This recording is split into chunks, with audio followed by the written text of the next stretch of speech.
Joker's Wild, your number one alternative to entertainment news, views and reviews. And today we're going to be taking a look at the latest offer from the MCU. Talking about, of course, mega hits Deadpool and Wolverine. Now, just as a heads up, there will be spoilers ahead. So if you don't know what's going down in the movie, best you log off now and rejoin me after you've seen it. For the rest of you, buckle up back there, we're going into hyperactive.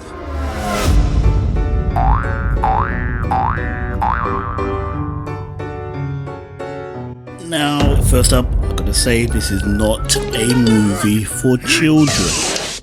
Don't let your kids watch it! Dude, I was literally saying that. Get your ass off the screen. Yeah, get off. The movie kicks off with Deadpool talking directly to camera. Of course he does. It's Deadpool. He's getting us up to speed with where he's at and what he's doing here. That is to elicit the help of a one Wolverine. Now, the last appearance of Wolverine was the rather excellent 2017 movie Logan. At the end of that movie, he, spoiler, dies. That's alright, Deadpool's fully aware of it. And after an explanation highlighting a number of valid reasons why fans wouldn't want to see that particular iteration of Wolverine's storyline tarnished in any way, shape or form, he's like, fuck it, and proceeds to dig up his body anyway. Besides, as he reminds us, he has regenerative healing powers much like his own, so he isn't even dead to begin with. Eventually he finds the coffin and opens it up to find, dude's as dead as the viewing figures for the Acolytes. It's a clever way of both acknowledging the events of that movie and at the same time staying well clear of them. Then the TVA turn up. Who are they? You're just gonna have to watch Loki seasons 1 and 2 to find out, aren't you? Already a smart move by the writers as well. Not many people did. Anyway, they're pretty much an intergalactic time travel enforcement agency or something.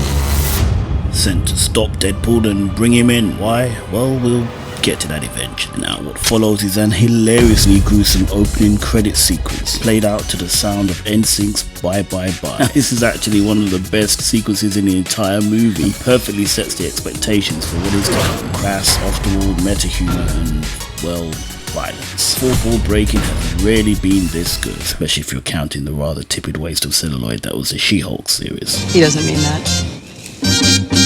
Yeah, I did. Bad guys dispatched and we're treated to a long flashback sequence which kicks off with Wade Wilson in what appears to be a job interview headed by Jon Favreau's Happy Hogan. Love that character. Doesn't go too well. But it's funny as heck, strangely heartfelt in equal measure, much like the rest of the movie really. It seems Wade's at a point in his life where he really wants his existence to matter, some kind of purpose. What better way than to join the Avengers? Now, to be fair, it's a concept most of us have or will find ourselves wrestling with at some point in our lives. Finding our purpose, I mean, not joining the Avengers. Cut to Wade working at a car dealer's, working alongside none other than Peter. Am I getting catfished here? Or? You remember him, right? Unfortunately, that job's not going too well either. Then we're back at Wade's apartment for a surprise birthday party. Oh yeah, yeah, birthday. Happy birthday to you. All right, okay. It's a regular cameo fest featuring characters from both movies, from Colossus to Dopinder to Shatterstar. Wait, didn't he? Anyway, everyone who has ever meant anything to him is present. Touching scene that adequately sets up the stakes at play. Because of each and every one of you, I'm the luckiest man alive. We then discover Wade and his girlfriend are no longer together. Bummer. But wait, didn't she also...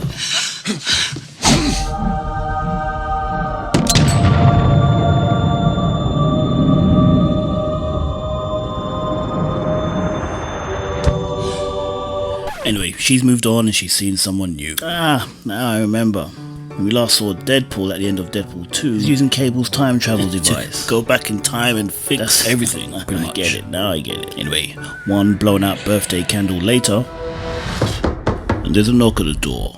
Who is it? It's the TVA. Again.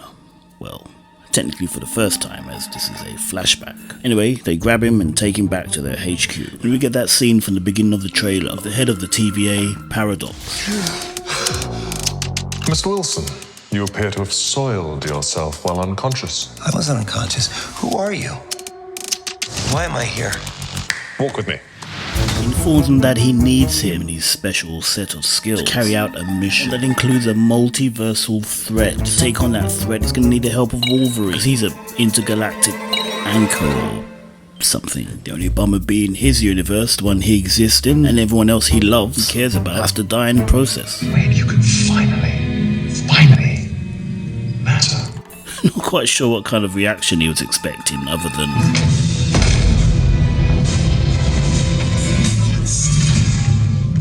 which takes us neatly back to the beginning of the movie and Deadpool's quest to find Logan, take down the TVA before his universe dies and everyone he loves in it, all within 72 hours. Don't just stand there, you ape. Give me a hand up. Nope, I'm actually okay. Thank you very much.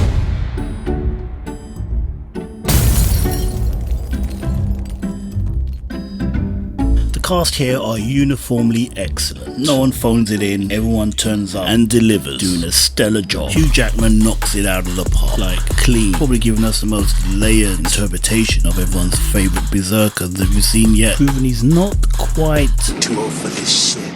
There's even the obligatory topless scene for the female gaze. Oh, what am I talking about? There's no such thing, is there? My two favourite Wolverine moments are Variant Logan montage, in which we get to see a very cool Bond-inspired patch, and hilarious comic-accurate Wolverine, which is a little bit too far. Just kidding. Wolverine decked out in a John Byrne era suit, which was actually my era for reading the comics, so fond memories for that. And the Henry freaking Cavill cameo as Logan, that was mind-blowing. That's awesome to see. Although I don't think they got the hair quite right, but still, awesome moment. He even gets to do the whole arm reloading thing he did in Mission Impossible. So cool. My second favourite Wolverine scene is when he puts the cowl on at the end. That was decades in the making. And why it take so long? Why? After years of teasing. Great moment. Great freaking moment right there. Now, Ryan Reynolds' comedy is an acquired taste. You either laugh your ass off or he'll annoy the crap out of you. No middle ground here. This he gets to crank that comedy dial right up to 11. Now, they don't always land, but when they do, the jokes are going for the jugular every time. I'm impressed. They just keep coming. Hard for the audience to keep up, let alone the characters on the screen. Relentless, bam, bim, one after another. Now, I've got to give credit to the guy putting this all together. Ryan Reynolds. Yeah, don't be fooled by Feige's name on the credits there. He's got about as much to do with this film as I have. In fact, it's well documented he didn't even want this film made. And ditto Bob Iger, which is why it was Chapek who greenlit this movie in the first place. He was in power. You can bet everything you have that both Iger and Feige are going to do everything in their power to ride the coattails of its success. Oh my gosh. Does that suck? Yeah, it does. Because they haven't learned their lesson. Because to them, there is no lesson to learn. Still as agenda-driven as they've always been. Still as oblivious to financial common sense as it ever will be. Case in point, killing off Deadpool the character in the comics while replacing him with his daughter. Yes, a gender swap. From the merc with a mouth to the merc with breasts. Right in the middle of the movie's stellar box office performance. Dumb. A lobotomized chimpanzee would have more business sense than this lot. Back to the movie. Whilst the action and the acting is largely top notch, some of the other elements are far from perfect. Like I said, some of the jokes don't land. There are some pacing issues. I think the two fights between Deadpool and Wolverine should have been combined into one fight, because it was like, oh, here they go again, neither can win. So it was like, what was the point other than to push the plot forward into the next scene, which, oh my gosh, the next scene. Yeah, let's talk about those cameos, shall we?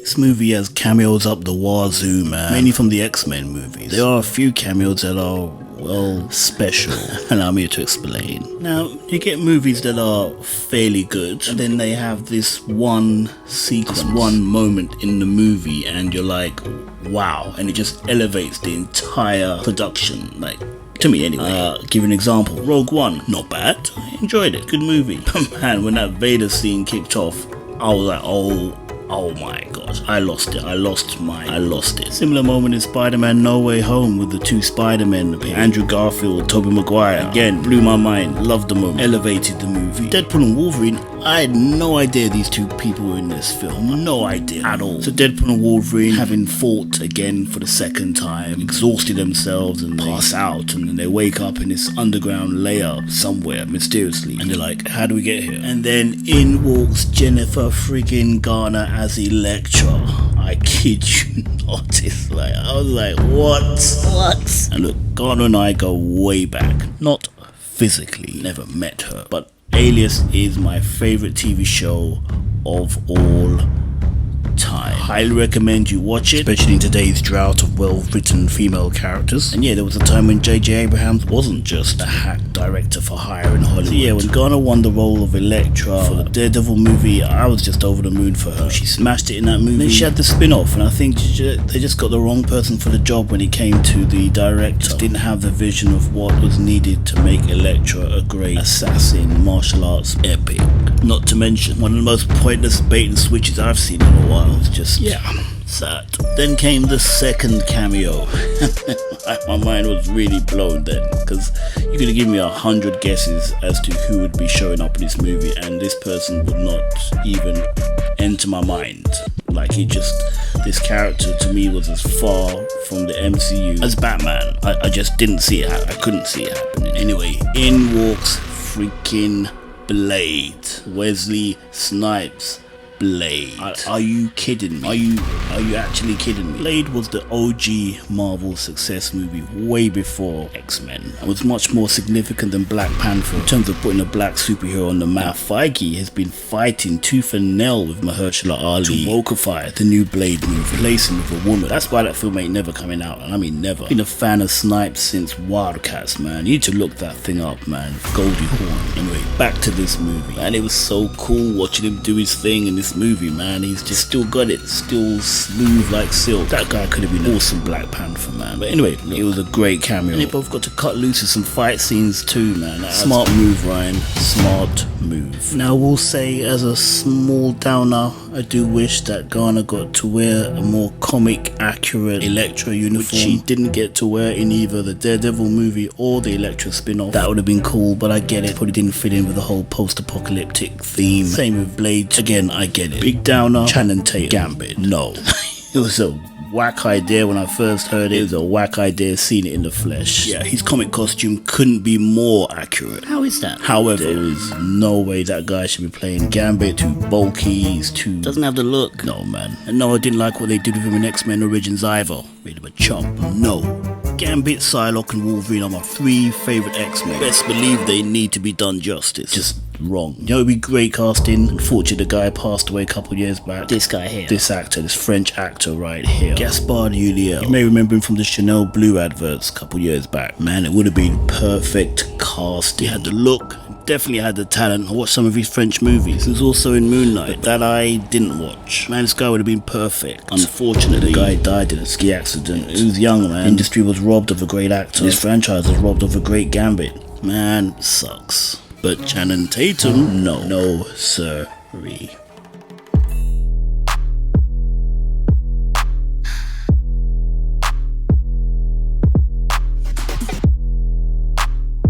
Now, first up, I gotta say that I appreciate a villain being a villain these days, especially in its current day, trying to make every villain sympathetic, even the most violent, disgusting one. And I double appreciate a villain being a woman. Not that everything against women, far from it. Again, modern day is all about all men bad, all women good. So, breath of fresh air. I appreciate it. Now, it appears the shills are alive with the sound of music, and they're out to take this movie down any way they can with some of the dumbest articles they've ever produced yet. And that's saying something.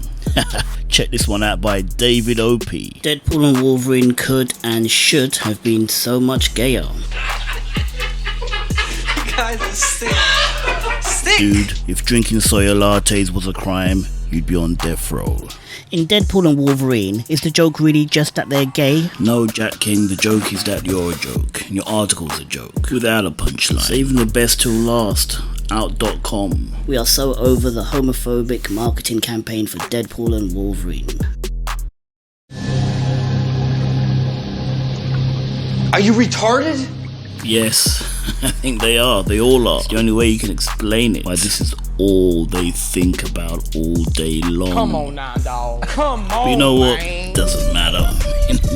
Movies making a ton of money anyway because people don't listen to the media anymore because they can't be trusted. This out of Forbes, Deadpool and Wolverine makes R-rated history with 211 million debut. Now that, ladies and gentlemen, believe it or not, is just domestic. That's just in the US alone. This film's making bank, and there ain't nothing the woke losers out there can do to stop it. Suck it up, people. So, final thoughts on the movie. Look, if you're a fan of Deadpool or Wolverine, you will find something to like here. If you're not a fan of either, it's probably not going to move the needle for you. One thing's for damn sure, it's not going to save the MCU any more than Guardians of the Galaxy last year saved the Marvels. Which means these up-and-coming movies are going to have to do their own heavy lifting. Make a good movie and people will come out to see it. Only that, they'll tell their friends to come out to see it. This movie is proof of that. One more thing. I'm going to give a shout out to the Human Torch cameo, man. I'll tell you what, joke was set up perfectly. I did not see that coming at all. That was fun. So what do you think of the movie? Did you like it? Did you hate it? Will you see it? Will you not see it? Whatever it is, comment down below and let this Blade wannabe know. I'll leave you with my tribute to the big players in the movie. Enjoy.